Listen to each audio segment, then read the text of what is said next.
Bom, e agora o assunto é São Paulo. 2026 começa com grandes desafios para o governo de São Paulo e alguns pontos cruciais também na boca do povo, né? Nesta semana, inclusive, São Paulo foi atingido por fortes chuvas, aconteceram alagamentos em várias regiões, muitos imóveis ficaram sem energia elétrica também, que é um assunto para 2026. Tem projetos de mobilidade, parcerias público-privadas também para este próximo ano. E a gente vai tentar fazer um balanço para as principais pautas do governo sobre esse e outros assuntos, agora com o governador de São Paulo em exercício, Felício Ramute. Bom dia, tudo bem? Bem-vindo. Bom dia, Thalita. É um prazer falar com você, com a audiência da nossa Band News, poder falar sobre as realizações e, claro, sobre o futuro. Prazer é todo nosso. Bom, eu queria começar então com uma pergunta mais ampla de balanço, né? Fechamos 2025 com algumas obras sendo entregues. Eu queria saber o que está no radar do governo, pelo menos para esse primeiro semestre de 2026. Bom, ao longo dos 3 anos de gestão, foram 14 leilões realizados. Eu também, Thalita, sou o presidente do Conselho de Desestatização. Então, os trabalhos de PPPs, concessões, também de privatizações, eu tenho acompanhado de perto. E nós tivemos grandes realizações, a volta do trem de passageiros, né, para o estado de São Paulo, o trem São Paulo-Campinas, contrato assinado. Agora, em março, a gente já deve começar efetivamente as obras. O trem que vai ligar em 1 hora São Paulo até Campinas. Agora, no início deste ano, nós faremos o leilão do São Paulo-Sorocaba e já temos 2 leilões agendados para esse ano, que é do novo centro administrativo na cidade de São Paulo e da rota mogiana. Mas nós não podemos deixar de falar da importância que teve o leilão do túnel Santos-Guarujá. Agora, nos próximos dias também assinamos o contrato, o governador dará a ordem de serviço já com a solução habitacional, já que algumas famílias terão que ser removidas do local onde passará essa importante obra. São obras aguardadas há 10, 20, 100 anos, como o caso dessa ligação seca, Thalita, Santos-Guarujá. Mas não paramos por aí, a entrega do nosso Rodoanel Norte.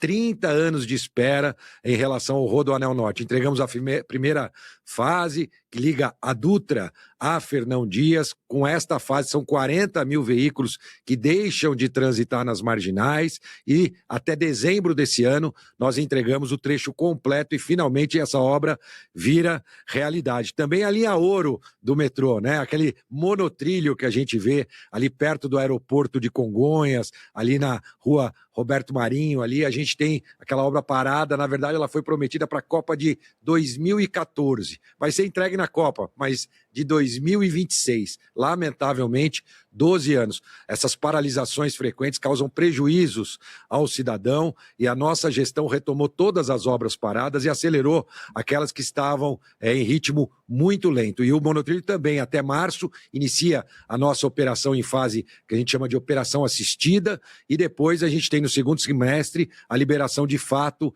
para a população. Fizemos o leilão da linha 11, 12 e 13, também da CPTM, avançamos no metrô, né? Essa grande expansão do metrô. Para vocês terem uma ideia, ao longo de toda a história do metrô, são 100 quilômetros que foram construídos. Nesse momento, nós temos em obra 50 quilômetros e vamos entregar também a nossa linha 6, né, laranja, a gente entrega agora, neste ano, nós entregamos o primeiro segmento, que vai da Brasilândia até Perdizes, e depois nós seguimos com a entrega completa da nossa linha 6 laranja. Além de outras linhas de metrô que estão em obras, né? Expansão também da linha 4, a linha 2 indo para fora da cidade de São Paulo, avançando em direção a Dutra, Guarulhos. Então são muitos investimentos, o que leva uma carteira, Thalita, de 370 bilhões de reais em investimentos acontecendo no estado de São Paulo, somente através dessas parcerias público-privadas, seja através das concessões e das PPPs. Perfeito, a mobilidade aí no destaque, né, desses projetos do governo. Agora, governador, eu falei também aqui no início sobre as chuvas que a gente, né, enfim, no ano passado, no fim do ano passado, que vieram com muita intensidade, trazendo diversos prejuízos, entre eles a energia elétrica, muita gente reclamando ainda do serviço que hoje é prestado pela Enel e uma situação também que aconteceu com a Enel no fim do ano passado, que foi esse monitoramento para o trabalho da empresa. E aí houve discursos dos dois lados, né, tanto por parte do governo quanto por parte da empresa, sobre a capacidade técnica da Enel de atuar em São Paulo. Hoje, qual é se a gente fosse colocar aqui, né, no papel, vamos dizer assim, no sentido figurado, qual seria o resumo que o senhor faz da relação com a Enel hoje no Estado? A empresa tem capacidade, está sendo monitorada também pelo governo de São Paulo para que a gente não tenha prejuízos como os que foram sentidos no final do ano passado? Olha, as prefeituras que são atendidas pela Enel estão muito insatisfeitas, em especial a da cidade de São Paulo, né? Também o governo do estado não está satisfeito com o serviço. É um contrato que está em vias de ser encerrado e a gente percebe pouco investimento. É uma empresa que tem capital estrangeiro e parece que eles estão aproveitando essa oportunidade apenas para retirar os lucros do país, levando para sua matriz. A gente defende, né, primeiro, o rompimento imediato do contrato, com a assunção pela própria ANEEL, né, que ela possa retirar esse contrato, a caducidade é o nome, né, técnico, né, para que a gente possa deixar de ter, na verdade, esse contrato vigente. Defendemos também uma nova concessão e não a renovação, já que havia uma possibilidade, antes de todo esse movimento feito pela Prefeitura de São Paulo, pelo nosso governador Tarcísio também, de renovação do contrato, que para nós é um absurdo. O que nós achamos é que deve haver uma nova concessão, sim, deve haver uma intervenção imediata, e nessa nova concessão, uma das sugestões é, por exemplo, a divisão em 2 lotes. É até importante, porque com 2 empresas fazendo o serviço que uma única empresa faz, elas vão poder até competir entre si. Se uma empresa não for eficiente na prestação de serviço, a outra empresa pode até assumir áreas que esta primeira empresa não seja competente para fazê-lo. Então, o que a gente vê é que a Enel não está preocupada em investir nesse momento de final de contrato, e é isso que a gente acredita. Vale lembrar, né, para quem está nos acompanhando, esse é um serviço de regulação federal, é uma concessão federal, ou seja, do governo federal, e a agência reguladora que cuida disso é a ANEEL. Vou dar um exemplo prático por que tudo isso está acontecendo. A ANEEL é uma agência que tem um orçamento para esse ano de 100 milhões de reais para fazer no Brasil inteiro o trabalho dela. Nós temos uma agência reguladora em São Paulo que chama Artesp, que cuida desses contratos que a gente falou aqui de mobilidade, né, de ferrovias, rodovias, nossas balsas também, que eu posso falar já já para você, o novo contrato de balsas, e ela chama Artesp. Para você ter uma ideia, o orçamento da Artesp para o estado de São Paulo é de 400 milhões, 4 vezes mais o que será aplicado, né, na ANEEL, que é a Agência Reguladora de Energia, um serviço tão importante para o nosso país e que tem sido também deixado de lado pelo governo federal.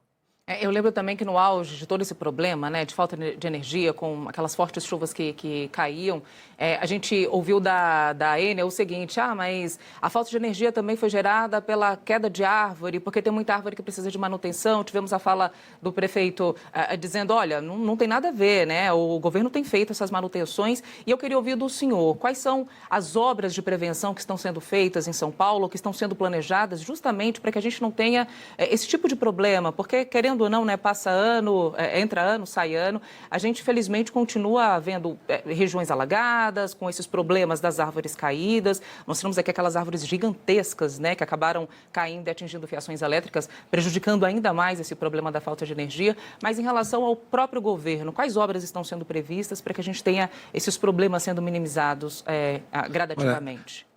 Thalita, primeiro, os eventos extremos são uma realidade, nós temos que nos prevenir, né? Isso já é fato, você vê as últimas notícias que a gente tem acompanhado, inclusive na Band News, a nevasca que está acontecendo agora na Europa, né? Vivendo situações até, nós tivemos ali também no Marrocos, né? Nevasca, algo que há muitos anos não se via. Além, claro, dos nossos, aí vamos trazer aqui para o Brasil e para o estado de São Paulo, eventos extremos também aqui. Agora, vale lembrar, essa manutenção de árvores sempre é uma discussão, mas o que a gente vê é que a velocidade na retomada dos serviços é que é muito lenta por parte da Enel. A gente compara com outras cidades, inclusive, que são atendidas por outras concessionárias. Ele tem uma capacidade de resposta muito maior.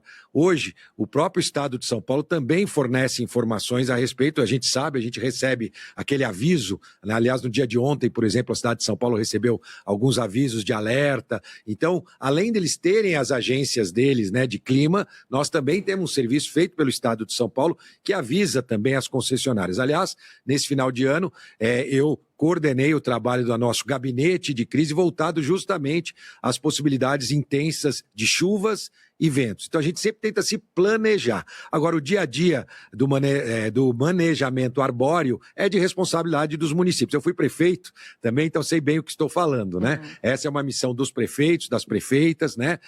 Mas existe sempre essa discussão entre a operadora. Mas o que nós vemos de forma prática é que a Enel usa isso como desculpa para falar sobre a queda da energia, mas não para falar sobre a velocidade da retomada da ligação. É disso que a gente está falando. A gente vê que tem ventos hoje que arrancam árvores com a própria raiz, ventos que não eram previstos, né? Então a gente tem que lidar com essas situações. E é nisso que a gente vê que não há um empenho necessário para que a gente possa voltar à normalidade. Até mesmo na priorização, priorizando hospitais, priorizando famílias que às vezes têm doente, que usam equipamentos e aparelhos que precisam de energia elétrica, e priorizando um tema que eu sei que você vai falar na sequência, a questão da retomada para nossos serviços da Sabesp, as nossas bombas de abastecimento de água, que também acabam ficando de lado porque não tem a sua energia religada, e via de regra a gente tem problema de falta d'água logo depois também das quedas de luz. Governador, o senhor adivinhou mesmo, viu? Seria a minha próxima pergunta.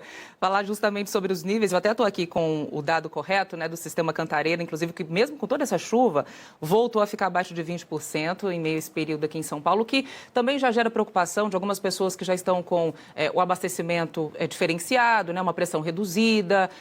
Tem aquele alerta também para que as pessoas façam a utilização de forma racional da água.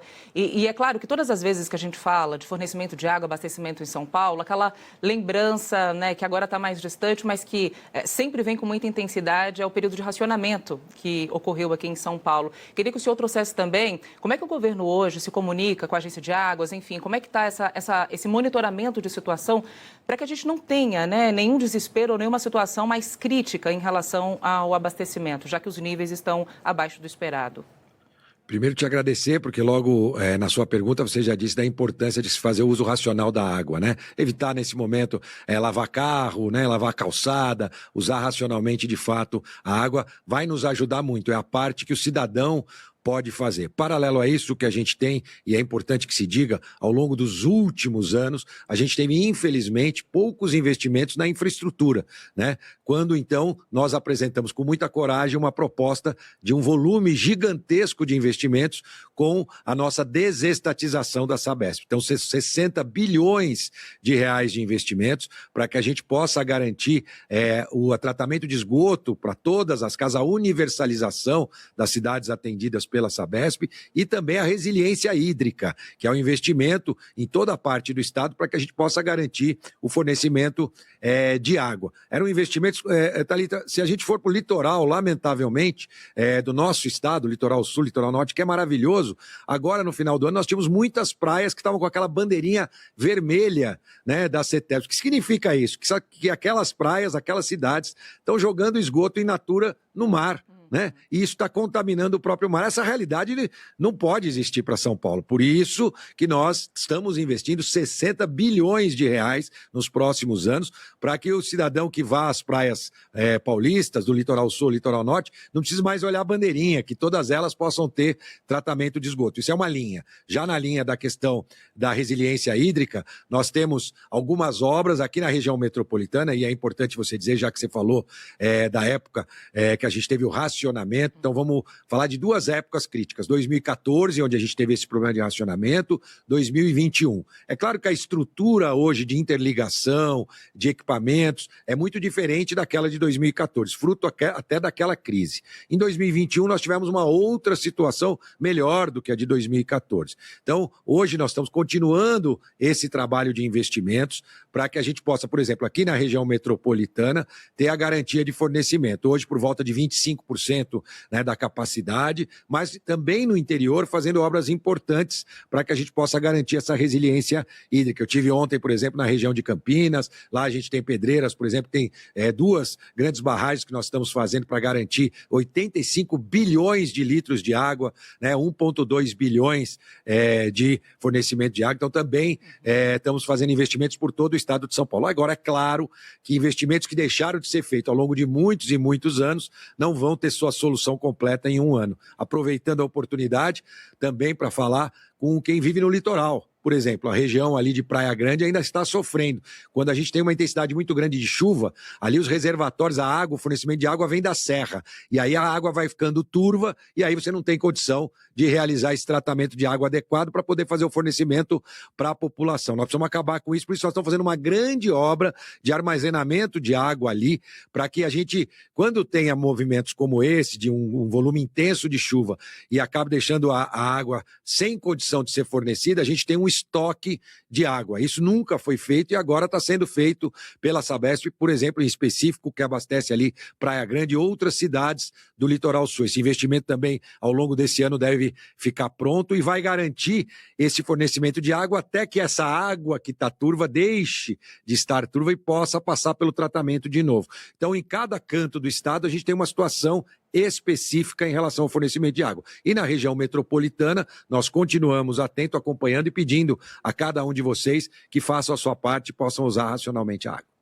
Perfeito. Governador de São Paulo em exercício, Felício Ramute, muito obrigada, viu, pela disponibilidade em conversar aqui com a gente. Vamos conversando porque 2026 está começando, né, e o espaço também está aberto aqui para essas ações do governo até o fim do ano. Obrigada.